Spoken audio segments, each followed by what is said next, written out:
feel guilty for cheating. You feel guilty for doing wrong. Where is that guilt coming from? It's coming from the conscience. It's coming from the with knowledge, the moral code that God has written on the hearts of every person. So, man, I say to an atheist that says, well, God doesn't exist. Have you ever felt bad for something you did? Yeah. But where did that morality come from? How is it that ungodly people feel bad for murder or feel bad for doing us wrong? Why? Because God has proven himself even to man, even in the conscience, that he was written in the hearts of man, a moral code that they know intuitively what is right and what is wrong, and that communicates that there is an authority above man, a creator above man, that wired into man a conscience. That's why when you mature, you should always be thankful when you feel convicted by sin. And the worst place you can be is not feeling convicted of sin. The worst place you can be is when you feel nothing at all. That where you don't want to be is when God says you love your sin so much, you love your idolatry so much, let me just give you all of what you want. Man, that's why, man, I'm so thankful. Every time God punches me in my soul, I feel thankful that I'm still in the hand of God. I feel thankful that I can still feel the conviction of God. Is anybody in the room thankful that you still feel the conviction of God in your heart? I'm telling you right now, what you don't want is for God to take his hand off of you. So if you feel convicted, if you feel your conscience dealing with you, man, that means you're still in a place where your heart is sensitive enough to be convicted, challenged, and changed. Hey, family, you can't live in peace while carrying the weight of guilt. And the truth is, God already forgave what you keep punishing yourself for. What you just saw is a reminder that guilt isn't always about the action, it's about what you haven't released. In this episode of The Power of Emotions, we're talking about guilt, the heavy feeling that can either imprison your spirit or point you back to grace. Whether you're wrestling with guilt over a decision, a broken relationship, or who you used to be, this conversation is your invitation to come out of hiding, take responsibility, and heal.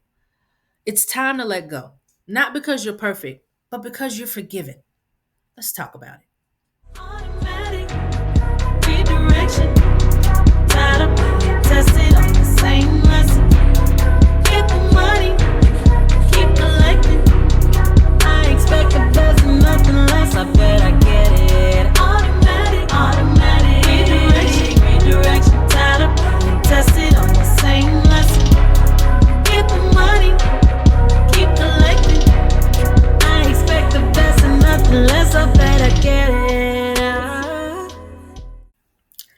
Hey, family, welcome back to Mental Motivations. It is I, your host, Dominique Bishop. As you can see, we are talking about guilt today. Guilt, the compass. All right. This is the very last episode of the series, The Power of Emotions. Take Back Your Power. If you have not seen any of the other episodes, please go back and see them when we talked about the 9 major emotions: anger, joy, sadness, disgust, so on and so forth. Love, of course. And I went through and broke them down, gave affirmations for each one of them, gave you things to think about, gave you scriptures to dwell on and study. So I'm going to do the same with this last one, guilt. So let's go ahead and jump into it, okay? Guilt is our compass, all right? While exploring guilt, guilt is a heavy emotion that can either cripple us or correct us. The thing about guilt is that people handle guilt just like any other emotion. They handle it in different ways. Some people are able to release guilt easily and effortlessly, and some people will hold on to guilt their entire life. Part of that is not being able to forgive themselves, right? A lot of people have a hard time forgiving themselves for things. I myself have gone through or had moments where it was hard for me to forgive myself for something that I had done, especially if it was something that when I offended or did something to someone else. Sometimes it's easy to go to that person and say, will you forgive me? But then after they've forgiven you, Can you forgive yourself? All right. So let's talk about guilt, because I want you guys to understand something. Just like the video you just saw, guilt is that moral compass. It's ingrained in us. All of our emotions are biological, meaning we get our emotions from God. We're born with these emotions. We're born with these innate abilities to emote, right? It's the feeling that is different for different people, because the feeling is the reaction to the emotion, right? How you move through that emotion, how you break down that emotion. Okay, so understand that guilt isn't here to punish you. Guilt is here to guide you. Okay.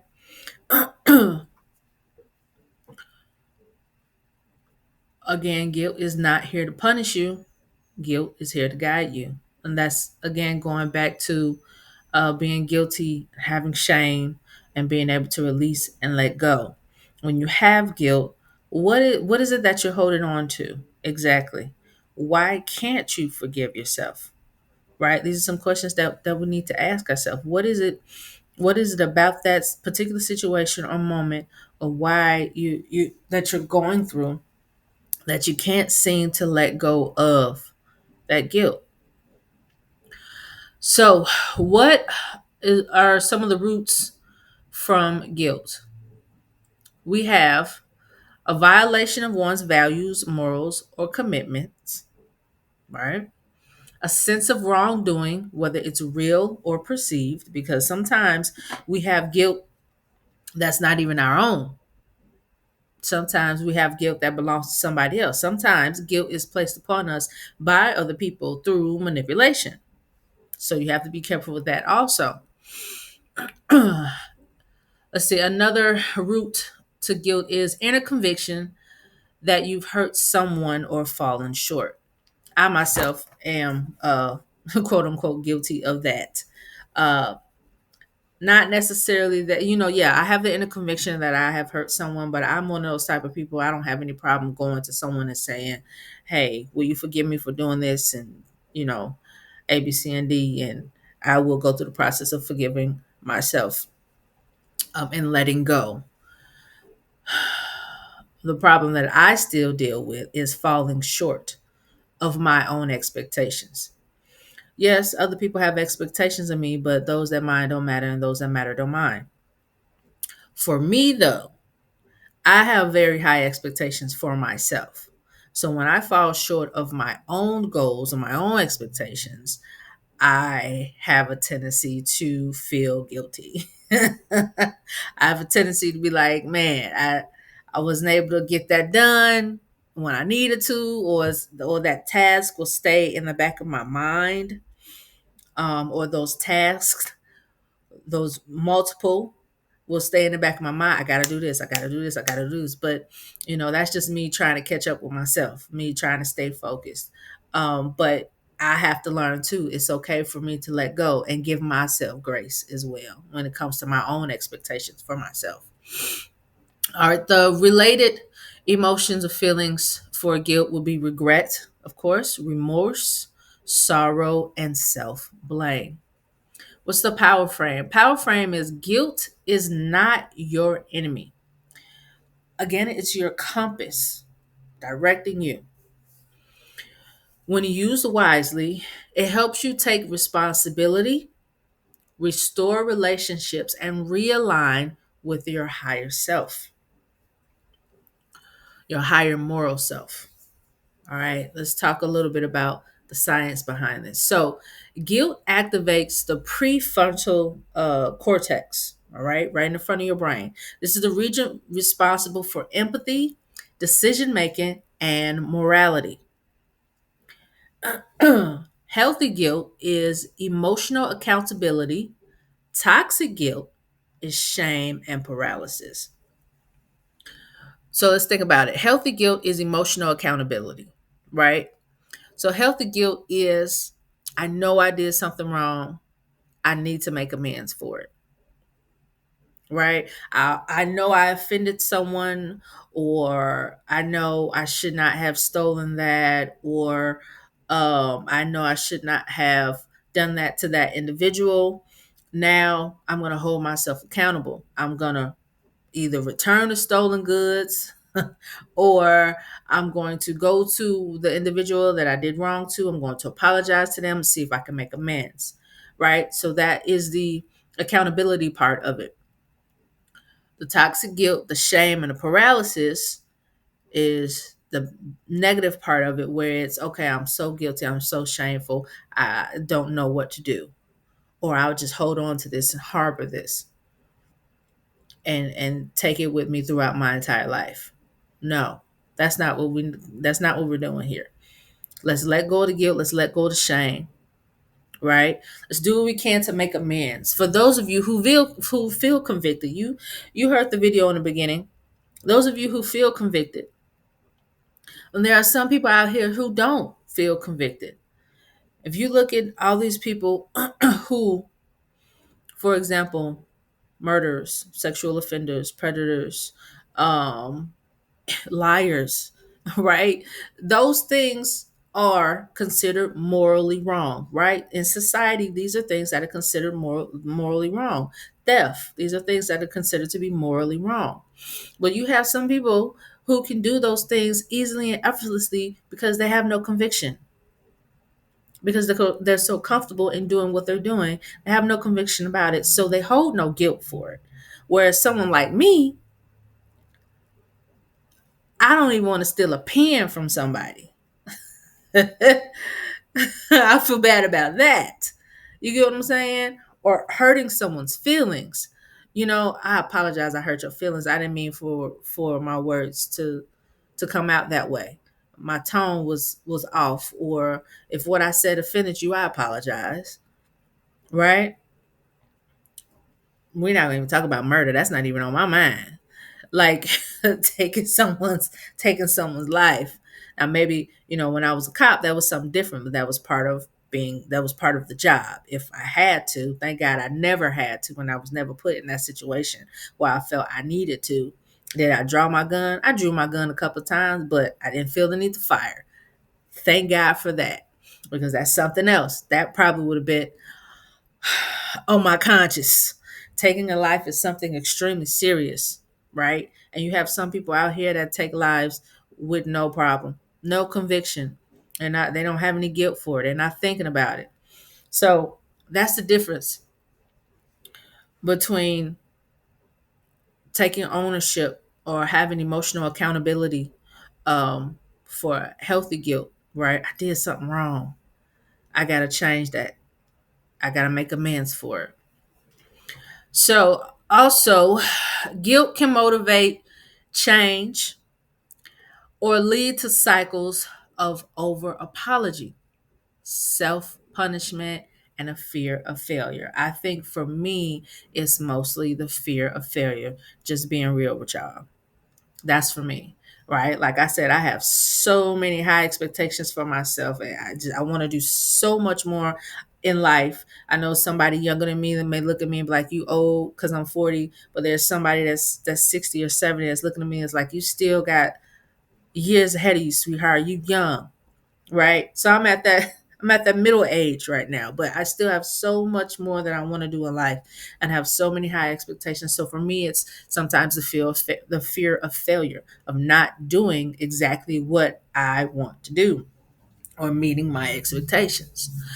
Some people, you have the cycles of over apology. People feel so guilty about everything or take on other people's guilt, like I said, through manipulation, that they will just get in the habit of apologizing for any and everything, even if it's not their fault. I met somebody like that one time, and it was like anything. "Oh, I'm sorry. Oh, I didn't mean to bother you. Oh, my bad." Stop apologizing. Stop apologizing, because it's not your fault. What are you sorry for? What are you apologizing for? Right? There's no need. There's no need. Now, if you actually do something that's different, but apologizing for every little thing, especially when it's not your fault, don't do it. Don't take on other people's guilt. Self-punishment. That'll lead to self-punishment. And those who are manipulators, those are the ones, those narcissists, those people, they will put that on you to redirect, um and make you feel like you're the one who should be guilty. When no, redirect that. No, I didn't do anything wrong. I'm No, that wasn't me. That was you. You were the one that did the wrong thing. You're the one that caused us to be in the position that we're in right now. So that's on you. You need to be the one asking for forgiveness. Okay? Now let's look at the difference between guilt and shame, right? So guilt is saying I did something bad. There was an action. Shame is saying I am bad. So those are the main differences between guilt and shame. Guilt is saying I did something bad. There's an action to that. Shame is saying I am bad. Okay? Holding on to either one of those can be very dangerous. So the thing about guilt is that it can lead you to growth because you said I did something bad. Having shame though will lead you to hiding because you feel I am something bad. So you want to withdraw. Want to withdraw and you want to hide. Come out of those shadows. Okay? Don't hold on to the guilt or the shame. Release both. We must learn to process guilt without falling into the trap of self-destruction, just like we were saying, or self-destruction or self-condemnation. Just like we were saying earlier, letting go of that guilt and shame, not holding on to it, especially if it does not belong to you. Give that back to the person. Return that negativity, return that negative energy back to the person or the entity where it came from, and don't hold on to it. According to research, a tendency to experience guilt may have some genetic influences. This is interesting, you guys, but it's heavily shaped by upbringing and social conditioning. It goes by your environment, right? How you were raised. For example, somebody like myself who was raised in a very spiritual household. Both my sides of the family, my mother's side and father's side, grew up in the church, right? All we know is church life, okay? Meaning we have a very strong bond to God and spirituality, meaning that our convictions are strong. Whereas you might have, we have strong sets of morals and things like that. Well, you might have a different family who may not have grown up in the church, don't know anything about church life, don't know anything about God. And not to say that atheists are bad or anything like that, but you might have somebody who is atheist or who is agnostic. But let's not even use that because I know some beautiful human beings who claim to be atheist or agnostic. But you might have someone who they can also still believe in God, but their moral compass is off. Let's be real. There are some Christians out here or evangelicals whose moral compasses are off. They think they right, but they wrong. You can grow up in a household with one set of rules that could be totally opposite of what society may deem as morally right or morally wrong. Right? So it's also about your upbringing as well. Who are the people you're surrounded with when you grew up? You have some people that grew up in families where all they know is thieving, all they know is stealing, all they know is abuse, or all they know is being a criminal, being a criminal, because that's who their uncles are, that's who their aunts are, that's who their grandma was, or their grandfather, or their cousins. They're all criminals, right? They all grew up in a gang, or they all grew up in a biker gang, or they all grew up in some type of criminal active family, like could be all mafia or something like that. Not to say they're necessarily bad people, but when you grow up in a life like that and you grow up seeing everybody in your family rob, kill, steal, and cheat, you grow up thinking, well, that's just a part of life. And that's just what we do. And for them, that is life. For me, that is not life.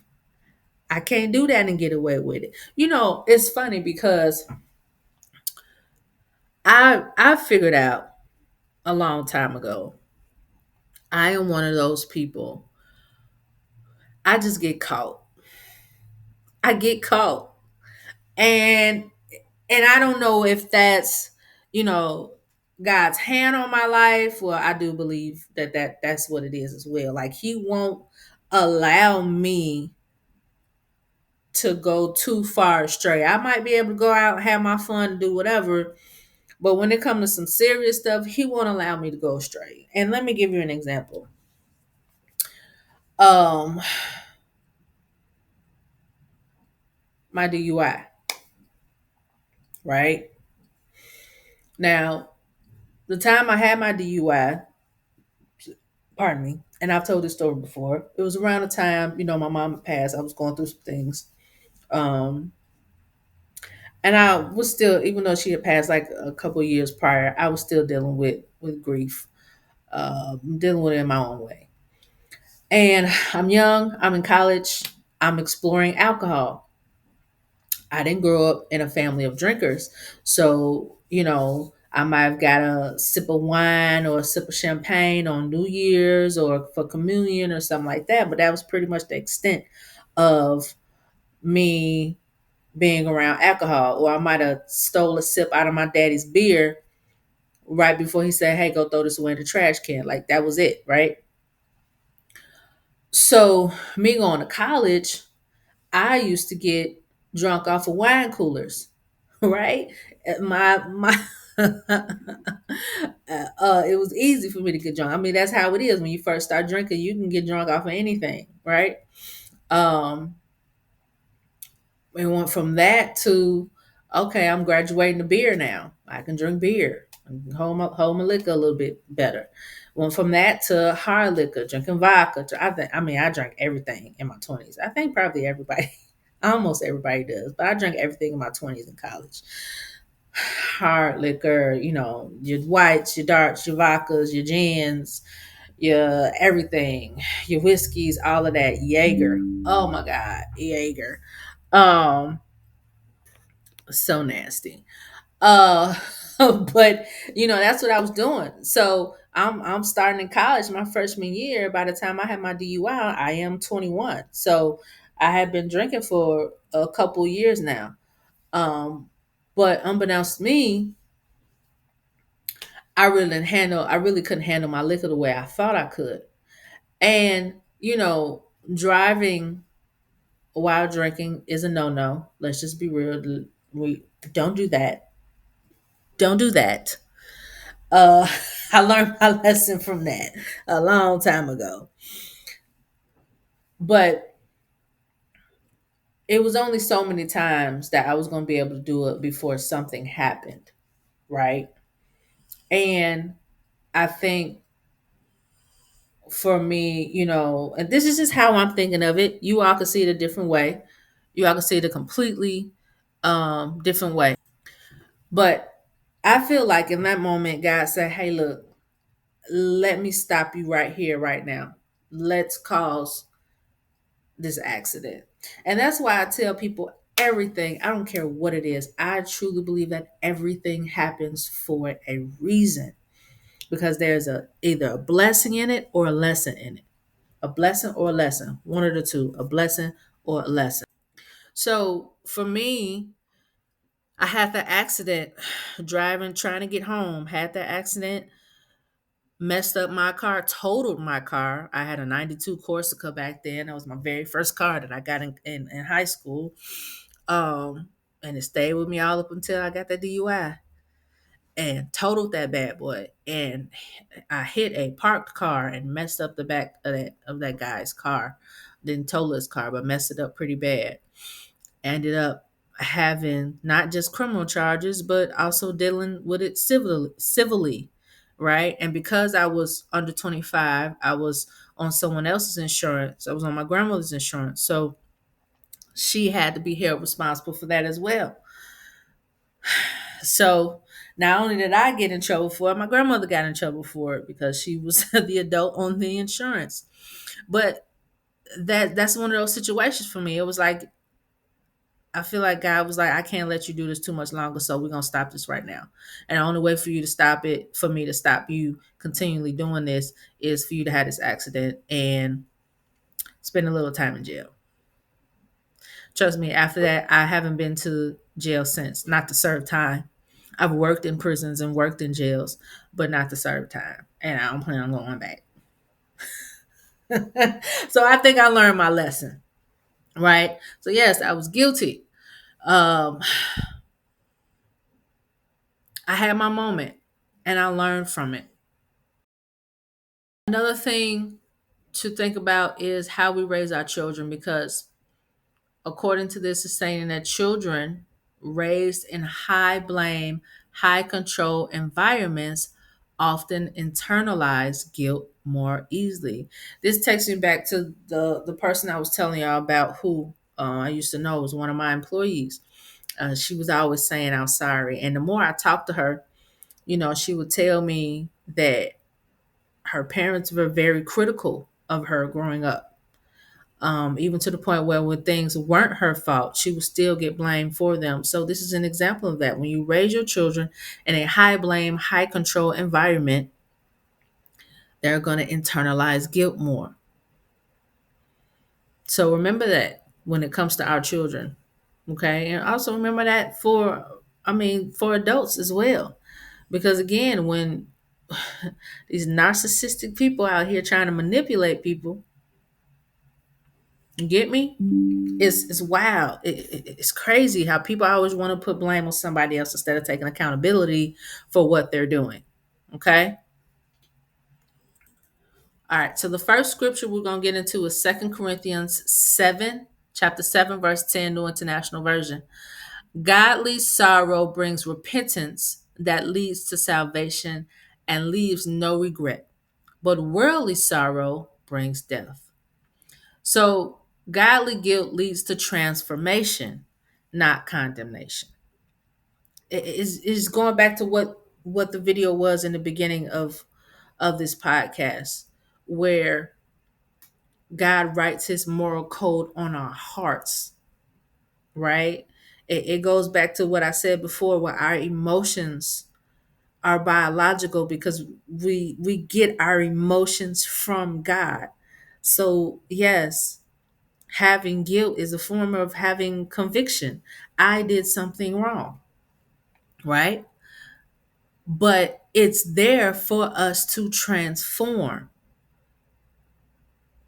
not to condemn ourselves, not to hold on to that shame, not to self loathe. Okay? You want to use your guilt as an invitation. What did I say? Use your guilt as, an invitation. Y'all know how I am with these words. I'm going to say it again for you. Use guilt as an invitation to return yourself to God. All right? Again, this guilt is supposed to transform you, it's supposed to lead you back to. That's why when you have that conviction, oh my God, I did something wrong, it's supposed to lead you back to God, not away from. Next scripture, Romans 8, verse 1, NIV. Therefore, there is no condemnation for those who are in Christ Jesus. So once you've turned and repented, release it. You are not your mistake. You are not what you have done. That's the thing people, I think, sometimes don't understand. Yes, you committed the action, but that doesn't necessarily mean that that is you. I love that I was taught growing up that when you look at someone, you look beyond their faults and see their need. Because people aren't what they do. People make decisions to do the things that they do, but that don't necessarily mean they are what they do. People can be helped. People can transform. People can change for the better all the time. You can change for the better. You don't have to sit in your guilt and your shame. You don't have to condemn yourself. You don't have a heaven or hell to put yourself in. There's only one entity that does. But he's written a moral code on our heart. And that's why we have conviction for the things that we do wrong. That's why we feel bad for the things we do wrong. Because it's a self-correction, right? For us to get back to God. Okay? What are some unhealthy ways of coping with guilt? Over apologizing, avoidance, people pleasing, and repeating the cycle. Let it go. Learn from it. Transform. Some healthy ways of coping with guilt. Apologize sincerely and once, right? We're not repeating the cycle. We're not apologizing and going back and doing it again. You apologizing because you learn from what you did, and you learn that it's something that you shouldn't be doing and you're not going to do it again. You learn from your mistake. So apologize sincerely and once. Make amends when possible. Forgive yourself. Forgive yourself. Let it go. Reflect and redirect your actions moving forward. Simple, guys. And I know it's a lot easier said than done. There's a lot of times we harbor and hold on to things so much when we done wrong. If you're able to make amends with the individual, I know sometimes it's hard for us to do that because some of those people may have passed on. But one thing you can do is write. You can write a letter to that individual. If you need extra help, go to therapy, right? To help release that guilt or that shame. Okay. So what is some examples of guilt in real life? What does it look like? So feeling guilty for setting boundaries with family. Never feel guilty for setting boundaries. Sometimes it's harder for us to set boundaries with family because family feels like they have, what's the word I'm looking for? Entitlement to us and to our time. It's okay to say no to family, right? You didn't choose the family that you were in. You were born into that family, or you were either adopted into the family, right? You didn't choose the family. You didn't get the opportunity to choose. So what you're dealing with right now is it is what it is. Friends, family, work, co-workers, no matter who it is, set your boundaries and be firm with your boundaries. If people cannot respect your boundaries, then they don't need to be around. You need to have people around you that respect you and respect your boundaries. Okay? So make sure, enforce your boundaries so that people can respect them, especially family members. Another real life example, guilt after walking away from toxic relationships. If the relationship is toxic, walk away from it.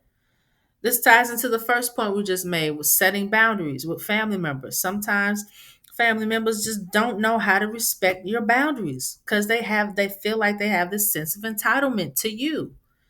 It's like, no, you don't have this sense of entitlement to me. I have a boundary here. Don't cross it. That can turn into a toxic relationship when you have somebody that keeps crossing that boundary. It's like, okay, look, I got to cut you off now because now this is turned into a different situation and I don't need that. Next example, guilt around parenting, faith, body image, or lost time. I can attest to lost time. Man, I wish I did this when I was younger. I got to let it go and I got to live in the now. And then what's to say that I still can't do that right now? Certain things I probably can't because of the age limits, like military. But honestly, I don't want to be in the military right now anyway with everything that's going on. Especially with this administration. If I would have went back in my early 20s, things were good. Things were decent back then. I could have went and did what I did, then my left 4 years, maybe 8 years, and then kept it moving. But now I don't, I don't want to deal with the military with everything that's going on right now. Right. All right. Guilt around parenting. I am not a parent, but I am a godparent. Okay.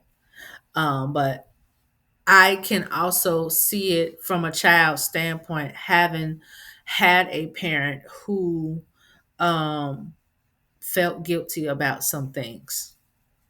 I've had conversations with my parents to where they've told me certain things about what they felt guilty about in terms of me and my upbringing. And that can be hard for a parent. You love your child. You want them to have the best. You want them, and you want to be the one to provide that for your child. But sometimes you're not able to, and that's okay. You give what you can give. I was in a conversation with somebody a couple of weekends ago, and I love the point that this individual made. It was a group of us, and she stated, "Your parents can only love you with the amount of love that they were taught to give." You understand what I'm saying? There's only so much love they can give, right? They can only give it a certain way because that's how they were taught to give it. If they didn't explore any other ways to love, then that's the only way they know, right? You have parents that don't even tell their children, "I love you." Why is that? Because their parents didn't grow up telling them they love them. So that's normal to them. They give you a hug and a kiss. They'll do anything within their willpower to make sure that you're good in every manner, but they not don't gonna tell you "I love you" because that's not how they grew up, right? So as parents, um, do what you can with what you have, but do the best you can with what you have. But there are also other ways to love, and learn those other ways to love. If what's going on isn't necessarily working, if you have a child that tells you, I don't feel loved, or look at how you were raised as a child. How did you feel when you were the child in that environment? Sometimes we don't think about that. Sometimes we don't look back at how it was when we were in that household with somebody who didn't tell us they loved us. Sometimes we don't think about stuff like that. But it's okay. Step outside of yourself for a minute. Try to see it from the child standpoint and think about how you felt when you were a child when those certain instances happened. What does it say? Guilt around parenting, guilt around faith, body image, or lost time. Guilt around faith, guilt around body image. Hey, you're beautiful the way you are. If there's something that you don't like about yourself, change it. I'm making it sound simple, but if you're not happy that you're overweight, start working out. Start eating right. If you're not happy with certain things about yourself, change. Change it. If it's something that you can't change, find something about yourself that makes you love yourself. Because that love has to come from within. Because when you don't love yourself, you start searching for other ways to find love. And that can end up kind of toxic. You got to be careful with that when you start looking for love in all different places and all the wrong places, because you don't love yourself. See, when you have self-love, Not too many people can get over on you. When you have confidence, not too many people can get over on you because you love yourself so much. You're not going to put yourself in certain situations, or you're not going to allow people to cross certain boundaries with you when you love yourself. Okay? Love yourself, people. Love yourself. Let's get away with this. Get away from this guilt and this shame and this self-loathing. Society is jumping all over us, and all these different commercials and body shaming and all of this, and this perfection look, this Instagram look is driving people wild, driving people mad. Everybody want to be an Instagram baddie. Like, be happy with who you are. You don't know what that Instagram baddie got going on in her life. You don't know how much she had to pay for that body. You don't know what she had to do to get the money to pay for that body. And that couldn't necessarily be the case. I'm just going down the rabbit hole here. But be happy with who you are and what you have. Learn to love yourself from within. So the challenge for this week that I want you all to do, I want you to write down one thing you still carry for guilt. What do you still feel guilty for? Then I want you to ask these questions. Is it aligned with truth or is it shame? Y'all see Chocolate in the background. I'm trying to keep him awake. I hope y'all ain't hear him snoring. My bad. Going back to the challenge, write down one thing that you still carry for guilt. Again, ask yourself, is it aligned with truth or is it shame? Have I made amends or changed? And what would it look like to give myself permission to heal? Work out those scenarios, answer those questions. What's the affirmation? The affirmation for this is guilt does not define me, it refines me. I release what no longer serves and I choose grace, growth, and alignment. Again, growth does not define me, it refines me. I release what no longer serves and I choose grace, growth, and alignment. One more time. Guilt does not define me, it refines me. I release what no longer serves and I choose grace, growth, and alignment. All right, everybody, look, I appreciate you going through this series with me. We've gone through all 9 major emotions, all of them. If this is your first time watching, go back and check the rest of them out. I need you to understand something, that you are not broken. You're not broken by any means necessary. You are wonderfully and beautifully made in His image. The moral conviction that's implanted on your heart, utilize that as a compass to transform your life, to transform yourself. Get back on track.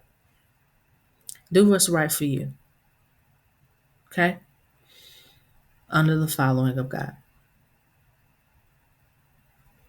Y'all know what's up. I love you guys. And I thank you so much for tuning in. I want you to win. I want you to win at life. I do. I want you to win at life. I'm just one of those people. I'm so passionate about that. I want people to win. I want people to do better for themselves, just like I want to do better for myself. I have my expectations for myself are high, but I have high expectations for humanity as well. And that's why sometimes it hurt my heart to see all that's going on right now. But I'm so optimistic. I'm also a realist. I know sometimes two can't coincide, but I pull my back some every once in a while. But you that are watching this right now, I want you to win in life. I want you to take the bull by the horns. I want you to take charge of your destiny. And I want you to take back your power over your emotions. Use your emotions as tools to get through life. Don't allow your emotions to overpower you and control you. You have the power to control your emotions. All right. I love you guys. Thank you for tuning in. And as always, your crown may be tilted, but never, ever, ever let it fall. Peace and love.